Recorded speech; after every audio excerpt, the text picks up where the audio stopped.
اب بڑی دلچسپ بات یہ ہے کہ ڈاکٹر طاہر شمسی جو خون کے امراض کے جو امراض ہیں ان کے بین الاقوامی سطح کے ماہر ہیں، انہوں نے ایک تفصیل بیان کی ہے ان کے، اور یہ کہا ہے کہ وہ اب انہوں نے بھی تشخیص کی تھی کہ ان کے پلیٹلیٹس بہت کم ہیں اور ان کی حالت خطرے میں ہے، تو انہوں نے اس بات پر انسسٹ کیا ہے کہ وہ اپنی تشخیص پر قائم ہیں، اور انہوں نے کہا ہے کہ جو لوگ ان کے علاج کے بارے میں، ان کے مرض کے بارے میں باتیں کر رہے ہیں وہ ویسے ہی لوگ ہیں جو ورلڈ کپ یا ٹیسٹ میچ کے دوران گلی محلوں میں پان کی دکانوں پر کھڑے ہوئے لوگوں کی رائے اور کومنٹری ضرور سنی ہوگی آپ نے، جو میچ کے لیے ٹیم سلیکشن اور فیلڈ پلیسنگ اور کس بیٹسمین کو کیسی گیند کروائی جائے کے متعلق اپنے تبصرے کرتے پائے جاتے ہیں، لیکن ان کو نہ تو ان کو کھیل کی خبر ہوتی ہے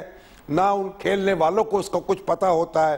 انہوں نے کہا یہ تمام ماہرین جو پان کے کھوکے پر کھڑے ہو کر ٹیسٹ میچ کی باریکیاں بیان کر رہے ہوتے ہیں، انہوں نے کبھی نہ گیند کروائی ہوتی ہے نہ بلہ پکڑا ہوتا ہے۔ یہی حال شام کو ٹی وی ٹاک شوز کے میزبانوں اور مہمانوں کا ہے، اور یہی جو نواز شریف صاحب کی بیماری پر گفتگو کرتے ہیں یہ ان لوگوں کا ہے، تو وہ اپنی اس رائے پر آج بھی قائم ہیں۔ اچھا شامی صاحب، ہمیں پلیٹلیٹس کم تھے اور ان کی حالت خطرناک تھی۔ ٹھیک ہے، عامر سعید عباسی ہمارے نمائندے خصوصی ہیں اسلام آباد میں، اس تمام جو سماعت ہے اس کو کور کرتے رہے، تو ان کی طرف چلتے ہیں، ان سے جاننے کی کوشش کرتے ہیں کہ آج کے دن عدالت میں ہوا کیا، 3 درخواستیں تھیں تو اس پر کیا کچھ ہوا۔ عامر، آپ کی طرف آتے ہوئے یہ کہیے گا کہ آج جو سماعت ہوئی اس میں مریم نواز کی ایک اپیل ہے، اس کے علاوہ سابق وزیر اعظم کی اپیل، نیب کی اپیل، عدالت میں کیا ہوا؟ خواجہ حارث نے کیا دلائل دیے اور عدالت کی طرف سے کیا ریمارکس رہے؟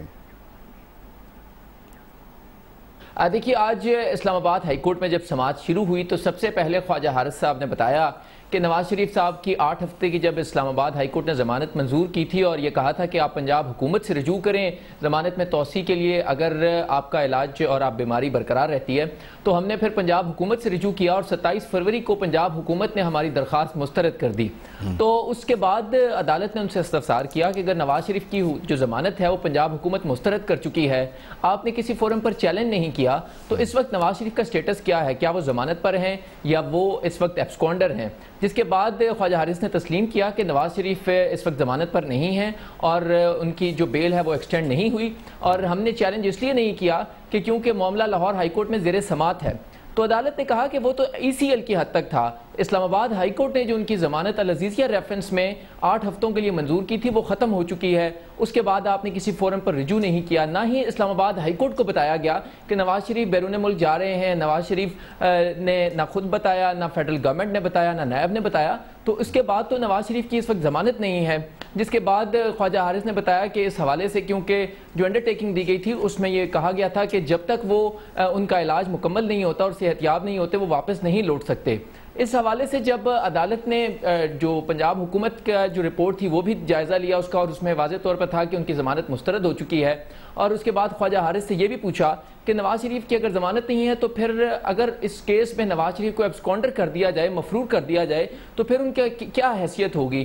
جس پر خواجہ حارث نے اور نیب نے دونوں نے اتفاق کیا کہ پھر نواز شریف کی جو رائٹ آف جو آرگومنٹ ہے وہ ختم ہو جائے گا، اور پھر نواز شریف کے خلاف یک طرفہ کارروائی، یعنی صرف نیب آرگومنٹس دے سکے گا، نواز شریف دلائل نہیں دے سکیں گے ان کے وکیل، اور اس کے بعد پھر عدالت میرٹ کے اوپر ان کی اپیلوں پر فیصلہ کر دے گی۔ تو عدالت نے یہ بار بار یہ کہا کہ نواز شریف نے اگر ضمانت میں توسیع نہیں کی تو عدالت جو ہے وہ ان کو پھر ایک آخری اپرچونٹی دیتی ہے کہ وہ اب پیش ہو جائیں، کیونکہ ریکارڈ پر ایسی کوئی چیز نہیں ہے جس سے یہ ثابت ہو سکے کہ نواز شریف کا وہاں پر علاج جاری ہے۔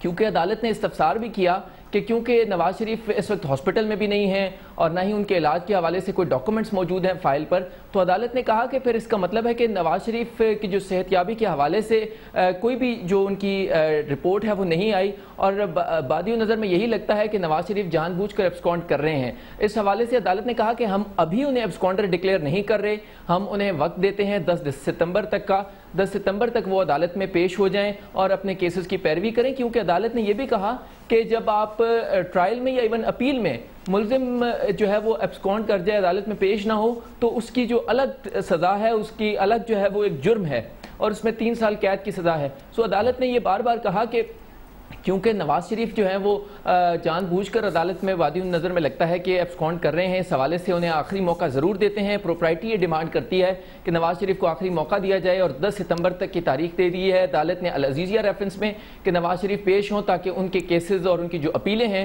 العزیزیہ ریفرنس میں سزا ان کو 7 سال قید کی ہوئی تھی اس سزا کے خلاف جو اپیل ہے تاکہ اس پر کارروائی کو آگے بڑھایا جا سکے. عدالت نے یہ ضرور کہا کہ ہم ابھی ان کی درخواست پر کوئی ڈسمس نہیں کر رہے, نہ ہی ایکسیپٹ کر رہے ہیں, نہ کوئی مناسب حکم دے رہے ہیں, صرف ہم یہ کہہ رہے ہیں کہ انہیں آخری اپرچونٹی دی جائے تاکہ وہ پیش ہو جائیں, اس کے بعد عدالت فیصلہ کرے. مریم کیا ہوا, وہ بھی عدالت میں پیش ہوئی آج.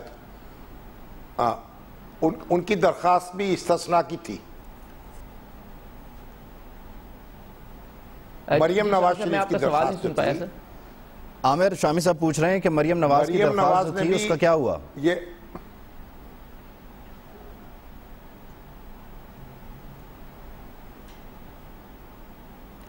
عامر آپ تک آواز پہنچ رہی ہے؟ رابطہ منقطع ہو گیا کہ چلیے اچھا عامر کو دوبارہ ملانے کی کوشش کر رہے ہیں. عامر نے تفصیل بتا دی. مریم نواز صاحبہ نے البتہ عدالت کے بعد جو گفتگو کی اس میں ان کی جانب سے کہا گیا کہ میری طرف سے تجویز یہ ہوگی, میری ضد یا زور یہ ہوگا کہ جب تک علاج مکمل نہیں ہو جاتا تب تک نواز شریف واپس نہ آئیں. ساتھ ساتھ انہوں نے حکومت پر بھی تنقید کی, دیگر معاملات بھی وہاں پر وہ لے کر آئیں. لیکن ایک بات جو جی بولیے. لیکن جو اصل میں لاہور ہائی کورٹ میں جو انڈرٹیکنگ دی گئی جس کے نتیجے میں وہاں گئے ہیں وہ معاملہ بھی زیر بحث آئے گا. دیکھتے ہیں وہ لاہور ہائی کورٹ میں اس کے لیے درخواست دی جاتی ہے یا اسلام آباد ہائی کورٹ میں زیر بحث آتا ہے. عامر نے جوائن کر لیا ہے. شامی صاحب اگر آپ سوال کرنا چاہیں. کاروائی ہے اس کو آپ نظر انداز نہیں کر سکتے. ان سے یہی پوچھ رہے تھے کہ مریم نواز کے معاملے میں کیا ان کی بھی کوئی درخواست تھی اور وہاں ان کے معاملے میں کیا کاروائی ہوئی؟ جی عامر. جی شامی صاحب, آج کیونکہ نواز شریف صاحب کا پہلے اپیلوں پر سنا تھی, پھر اس کے بعد ان کی نئی درخواست آ گئی حاضری سے استثناء کی, تو تمام تر کارروائی آج صرف نواز شریف کی حد تک ہوئی اور ان کی حاضری سے استثناء کی درخواستوں پر ہی تمام تر کارروائی ہوئی اور اسی پر عدالت نے حکم جاری کیا. دیگر تمام جو اپیلز تھیں سزا کے خلاف, جس میں مریم نواز کی جو ایون فیلڈ ریفرنس میں سزا ہے اس کے خلاف ان کی اپیل تھی, کیپٹن صفدر کی 1 سال قید تھی, اس سزا کے خلاف اپیل تھی, ان تمام کو ملتوی کر دیا گیا ہے اور الگ الگ کر دیا گیا ہے. نواز شریف صاحب کے کیسز جو ہیں وہ 10 ستمبر تک کے لیے مقرر کر دیے گئے ہیں اور جو مریم نواز اور کیپٹن صفدر کا کیسز ہیں ان کو 23 ستمبر تک مقرر کر دیا گیا ہے, کیونکہ عدالت میں آج بھی بہت کھچا کھچ کمرہ عدالت بھرا ہوا تھا اور وہاں پر بہت زیادہ مشکلات کا سامنا کرنا پڑ رہا تھا. اور ججز نے یہ بھی کہا کہ ہمیں بھی عدالت آنے میں مشکلات کا سامنا کرنا پڑا. کورٹ سٹاف بہت لیٹ پہنچا, ان کو بھی بہت سے جو راستوں میں رکاوٹیں تھیں ان کو عبور کرنے میں بہت مشکلات کا سامنا کرنا پڑا. تو یہ جو ایک پبلک گیدرنگ تھی, جو بڑی تعداد میں مسلم لیگ نون کے کارکنان بھی آئے تھے, ان کے حوالے سے پھر عدالت نے کہا کہ ہم ان کیسز کو سیپریٹ کر دیتے ہیں. نواز شریف کا کیس الگ ہوگا اور مریم نواز اور کیپٹن صفدر کا کیس اب الگ سنا جائے گا. یہ اسلام آباد ہائی کورٹ نے آج فیصلہ کیا ہے کہ مریم نواز کا کیس الگ الگ کر دیا جائے گا. سو آج مریم نواز کے کیس میں کوئی خاص پیش رفت نہیں ہوئی. تو مریم جو تھی وہ مری سے آئی تھی اسلام آباد. جی شامی صاحب. جی بالکل ان کو پیش ہونا ضروری تھا, کیونکہ ٹرائل اس میں جو سزا کے خلاف اپیلیں ہیں اس کے لیے جو اپیلنٹ ہوتا ہے, جو درخواست دینے والا ہے, اس کا پیش ہونا ضروری ہے. اسی وجہ سے مریم نواز اور کیپٹن صفدر پیش ہوئے لیکن نواز شریف پیش نہیں ہوئے, جس کی وجہ سے عدالت نے اب انہیں طلب کر لیا. معاملات الگ الگ کر دیے گئے ہیں اور 10 تاریخ تک نواز شریف کو ٹائم دیا گیا. ٹھیک ہے, بہت شکریہ سعید عباسی. اصل میں مریم جو ہیں میرے خیال مری سے اسلام آباد آئی ہیں اور راستے میں جگہ جگہ ان کا استقبال ہوا, انہوں نے اپنی طاقت کا بھی مظاہرہ کیا اور پھر پریس سے گفتگو بھی کی اور دل کھول کر انہوں نے کئی اپنا معاملات پر ادارِ خیال کیا اور اس طریقے سے اب ان کا معاملہ اگر الگ ہو جائے گا تو پھر وہ الگ سماعت ہوگی, اس کی بات دیکھتے ہیں کیا ہوتا ہے, یہ معاملہ کس طرف جاتا ہے. اچھا شامی صاحب, اگلا جو موضوع ہے وہ ہے کراچی میں شدید بارشیں ہوئیں, وہاں بحرانی کیفیت ہے, لوگ پریشان ہیں, کوئی مدد کو نہیں پہنچ رہا, انتظامیہ غائب ہے, وزیر اعظم بھی اب تک نہیں پہنچے ہیں. جمعرات کا بتایا جا رہا ہے کہ وزیر اعظم جائیں گے, تو ڈوبتے کراچی کے ساتھ جمعے کو پہنچے, ہاں, مگر چیف آف آرمی سٹاف تو آج پہنچے ہیں میرا خیال وہاں. جی یہ خبریں ہیں بالکل, اور NDMA PDMA وہاں پر آپریشن کر رہا ہے بالکل. لیکن ساتھ ہی ساتھ جو مقامی تنظیمیں ہیں, وزیر اعظم نے پہلے ایک بات سن لیں کہ وزیر اعظم نے کوئی کشتی تو نہیں چلانی وہاں آ کے نا. وزیر اعظم نے تو جو انتظامات ہیں ان کو آرگنائز کرنا ہے, کوئی پالیسی فیصلے لینے ہیں, تو وہ جمعے کو آئیں گے, اور اس میں کوئی پریشانی کی بات نہیں ہونی چاہیے اگر وہ فوری طور پر نہیں آئے. انہوں نے کچھ فیصلے کیے ہیں اسلام آباد میں, اور کہا ہے کہ وفاق جو ہے صوبے کے ساتھ مل کر معاملات کو درست کرے گا, اور ایک لمبی پلاننگ کی ضرورت ہے. تو اس کے لیے آپ دیکھتے ہیں کیا اقدامات ہوتے ہیں. لیکن ابھی کراچی جو ہے ابھی تک پانی وہاں سے اکثر مقامات سے نہیں نکالا جا سکا. تو اس وقت کیا صورتحال ہے؟ میرا خیال عبدالشکور صاحب جو الخدمت کے سربراہ ہیں وہ وہاں گئے تھے, انہوں نے آج تفصیلی دورہ کیا ہے, تو وہ ہمارے ساتھ ہوں گے یا ہم ان سے گفتگو کر سکیں؟ شامی صاحب بریک کا کہا جا رہا ہے, بریک پر جائیں گے, تو پھر بریک کے بعد واپس آ کے عبدالشکور صاحب سے جو ہے وہ تفصیلی گفتگو کریں گے کہ انہوں نے کراچی میں کیا معاملہ دیکھے.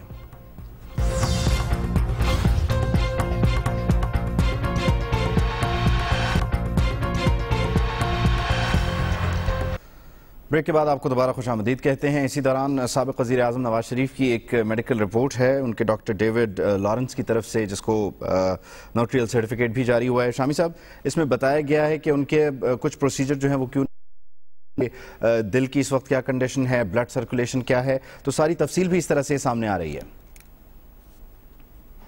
یہ ڈاکٹر عدنان صاحب نے بھیجی ہے یہ رپورٹ, یہ جون کی ہے, میرے خیال 24 جون کی شاید, اور اس میں ایک باقاعدہ تصدیق شدہ ہے نوٹری پبلک سے. اور اس میں ڈاکٹر صاحب جو ہیں ڈاکٹر ڈیوڈ لارنس, جو بڑے مشہور معالج ہیں امراض قلب کے اور سرجن ہیں, انہوں نے کہا ہے کہ یہ میں 4 اور 21 دسمبر کو, 13 جنوری کو, 12 فروری کو, 18 مارچ کو اور 28 اپریل کو بھی رپورٹیں لکھ چکا ہوں. اور انہوں نے یہ بات کہی ہے کہ نواز شریف صاحب کو لندن میں یا اس کے قریب مضافات میں رہنا چاہیے تاکہ وہ اویلیبل ہوں اور یہاں سے باہر نہ جائیں, تاکہ ان کا علاج جو ہے وہ جاری رکھا جا سکے. بہرحال یہ اب عدالت کے سامنے معاملہ ہوگا, تو جو بھی فیصلہ عدالت کرے گی اس کے بعد دیکھیں گے بات کیسے آگے بڑھتی ہے. ٹھیک ہے. اچھا شامی صاحب, ہم نے جہاں بریک لی تو کراچی کے معاملات تھے, اسی دوران عبدالشکور صاحب نے بھی ہمیں جوائن کر لیا ہے, جو کہ الخدمت سے ان کا تعلق ہے, اور کراچی میں جو ریلیف آپریشن ہے اس میں بڑھ چڑھ کر الخدمت نے حصہ لیا. کراچی کے شہری الخدمت کے سربراہ ہیں وہ. جی ہمارے ساتھ لائن پر ہیں, ہمارے ساتھ عبدالشکور صاحب لائن پر ہیں, وہ آپ کو سن سکتے ہیں. ہاں جی ٹھیک. شکور صاحب السلام علیکم. وعلیکم السلام رحمۃ اللہ. شامی صاحب خیریت سے ہیں؟ آپ نے اللہ کا شکر ہے, آپ کراچی پہنچے اور کل پہنچے تھے, اور آپ نے اس دوران میں 18-20 گھنٹوں میں کیا دیکھا کراچی میں؟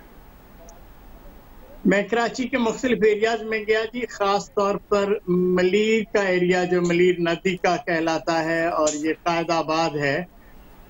یہ وہ ایریا ہے جس کے اندر بہت زیادہ فلڈنگ ہوئی, اور اس کا ایک سبب تو یہ ہے کہ یہ پورا ندی کا ایریا جو ہے اس میں جگہیں بیچ کر گھر بنائے گئے, کچھ 4-5 ہزار گھر بنے ہوئے ہیں, جس کے نتیجے کے طور پر یہ بالکل کلاگ ہو گیا, اور وہاں کی جو بستیاں ہیں اس میں رہنے والے لوگ چھتوں پر جانیں بچا کر پہنچے, اور الخدمت کے لوگوں نے کشتیوں کے ذریعے سے ان کی چھتوں پہ کھانا پہنچایا, بہت بڑی تعداد میں. بہت رسکی کام تھا, لیکن یہ ہے کہ الحمدللہ انہوں نے اس پہ بڑی ہمت کر کے اس کام کو کیا. اچھا, شہر کے باقی بھی ایریاز جو ہیں جا بجا ان کے ساتھ اصل صورتحال تو یہی ہے کہ بارش اگرچہ بہت شدید تھی, لیکن اصلاً تو جو کام ہے وہ یہ ہے کہ پانی کی نکاسی چونکہ نہیں, اس لیے اس نے اتنی بڑے پیمانے پہ تباہی پھیلائی. اس وقت کہاں پانی کھڑا ہے؟ پانی کے ایریاز اس وقت جو ہیں وہ ڈیفنس کے ایریا میں موجود ہے, اور اس کے خاص طور پہ جو بیسمنٹس ہیں اس میں جو پانی گیا ہے اس کی صورت میں یہ سارا. اسی طرح یہ جو باقی بہت سارے ایریا ہیں جیسے گڈانی کا ایریا ہے, سرجانی ٹاؤن ہے, ان علاقے کے اندر ابھی پانی موجود ہے, اور پوری طرح اس کے ساتھ اس کی صورت اسی طرح موجود ہے. لیکن باقی جگہوں سے جو ڈیفنس کا ایریا ہے جی جی یہ ڈیفنس کا ایریا جو ہے یہ تو بڑا جدید ترین علاقہ ہے، یہاں بڑے جدید مکانات بنے ہوئے ہیں، پھر فوجی افسر جو ہیں معاملات کی نگرانی کرتے ہیں، یہاں نکاسی کا انتظام کیوں نہیں کیا گیا؟ یہاں کی صورت یہ بنی کہ لوگ سمجھتے تھے کہ اس ایریا میں تو پانی نہیں آئے گا، اور اس میں بڑی پیمانے پہ تہ خانے بیسمنٹس بنے ہوئے تھے، اور جب پانی آیا تو اس وقت پانی اصلاً تو نکل گیا ہے، لیکن اس نے جو تباہی پھیری ہے اور جو تہ خانوں میں پانی ہے جس میں کروڑوں کا سامان موجود تھا وہ سارا برباد ہوا ہے، اور اس کی وجہ ڈرینیج بیسمنٹ سے نکالنے یعنی نکاسی ہے آپ کا، مگر سڑکوں سے نکل گیا پانی؟ سڑکوں سے نکل گیا، لیکن جو تہ خانے ہیں اس کے اندر موجود ہے اور وہاں سے نہیں نکلا ہے ابھی تک۔ تو یہ جو بنیادی سبب ہے اس شہر کے ڈوبنے کا وہ کیا ہے؟ کس نتیجے پہ پہنچے آپ؟ کتنے نالے جو ہیں، وہ کتنی ندیاں جو ہیں ان پر عمارتیں کھڑی ہو گئی ہیں؟ کم از کم 4 مختلف ایریاز ہیں جس پہ آبادیاں کھڑی ہوئی ہیں، اور آبادیاں کھڑی اس طرح ہوئی ہیں کہ بہت سارے جگہوں پہ اللیگل پلاٹ بنا کے سیل کیے گئے ہیں۔ جس ایریا کے میں نے تذکرہ کیا ملیر میں ابھی دیواروں پہ لکھا ہوا ہے برائے فروخت، اور یہ وہ ایریا ہے جو سرکاری طور پر ندی کا حصہ ہے، اور اس پہ فون نمبر بھی لکھے ہوئے ہیں، اور اس میں یہ جو سیاسی پنڈت ہیں ان کی ساری کارروائی ہے کہ وہ اس کو بیچ رہے ہیں اور پیسہ بناتے ہیں، اور اس کے اندر سیوریج لائنیں باقاعدہ بچھی ہوئی ہیں جو اب ٹوٹ گئی ہیں، اور یہ دوہرا نقصان ہے۔ ایک تو تباہی اترے ہوئی ہے، اور دوسرا یہ کہ سرکاری فنڈز کو بھی غلط طور پہ استعمال کر کے دوہرا منافع کمایا گیا اس پس منظر کے اندر۔ البتہ میں جو آپ سے عرض کرنا چاہتا ہوں، آپ کیا سمجھتے ہیں کیا پلان ہونا چاہیے مستقبل کے لیے؟ دیکھیں جی، مسئلہ یہ ہے کہ یہ تو ایک ایسا عمل ہے جس کے اندر بہت بڑی قوت ارادی کی ضرورت ہے، فوج کی، سینٹرل گورنمنٹ کی، سندھ گورنمنٹ کی، شہری حکومت کی، جو یہ طے کرے کہ پانی کے نالوں میں ہر صورت میں جو عمارات بنی ہیں ان کو گرا کر اس کو صاف کر کے راستے بنائے جائیں۔ یعنی یہ تو ایک ایسا حل ہے جس کے علاوہ کوئی دوسرا چارہ ہی نہیں ہے۔ پھر اسی طرح کا جو دوسرا کام ہو سکتا ہے وہ یہ ہے کہ یہ جو ندی نالے ہیں ان کے پانی کو سٹور کرنے کے لیے بھی مختلف بنائی جائیں تاکہ وہ پانی سال بھر کام آتا رہے۔ اس پہ بھی توجہ دینے کی ضرورت ہوگی یہ کام کرنے کے نقطہ نظر سے۔ فوری طور پر اس وقت جو صورتحال ہے وہ یہ ہے کہ جو جی شامی صاحب آپ کچھ کہہ رہے تھے؟ ہاں جی فرمائیں۔ میں یہ کہہ رہا تھا کہ لوگوں کا جو نقصان ہوا ہے، جی جی جی فوری طور پر کیا کرنے کی ضرورت ہے؟ فوری طور پہ جو گورنمنٹ نے ایمرجنسی کا اعلان کیا ہے اور ڈیزاسٹر ڈکلیئر کیے ہیں اس شہر کو، اس پہ عملاً تو یہی ہوتا ہے کہ جو نقصانات ہوئے ہیں اس کی فہرست بنتی ہے اور اس پہ حکومتیں لوگوں کو مالی ریلیف دیتی ہیں، تاجروں کو بھی اور جن کے مکانات گرے ہیں۔ لیکن شامی صاحب آپ کے علم میں ہوگا پچھلے سال یہ جو میرپور میں زلزلہ آیا تھا اس کے مکینوں کو بھی حکومت نے 2-3 دفعہ اعلان کیا، ابھی تک پیسے نہیں ملے ہیں۔ تو یہ سمجھنا تو مشکل ہوگا کہ ان کے لوگوں کو ریلیف کب تک ملتا ہے۔ البتہ جہاں تک رفاہی تنظیموں کا تعلق ہے، الخدمت اس وقت تو ریسکیو اور ریلیف میں ہے، اور ہم اس کا جائزہ لے رہے ہیں کہ جو غریب آبادیاں ہیں جن کے مکانات گرے ہیں اس کو پارٹلی سنبھالنے کے لیے ہم ان کو ریہیبلیٹیشن، مکانات کی تعمیر کے حوالے سے اور باقی چیزیں کرنے کے حوالے سے جو چیزیں ہو سکتی ہیں اس میں ان کی مدد کریں۔ اور اس میں ہم نے اپیل کی ہے پورے پاکستان میں بھی وسائل کی ضرورت ہوگی۔ شامی صاحب وسائل کا تعلق تو اس سے ہے کہ یہ کتنے بڑے پیمانے پہ آپ کرتے ہیں، لیکن جو وسائل بھی ہوں گے وہ اربوں ہی میں ضرورت ہوگی اس کی، یہ کروڑوں میں تو یہ کام ہونے والا نہیں ہے۔ یعنی اگر آپ صرف ان آبادیوں کو فوکس کریں جو غریب لوگوں کی ہیں اور جن کے گھر گرے ہیں تو یہ بھی اربوں میں جانے والا کام ہے۔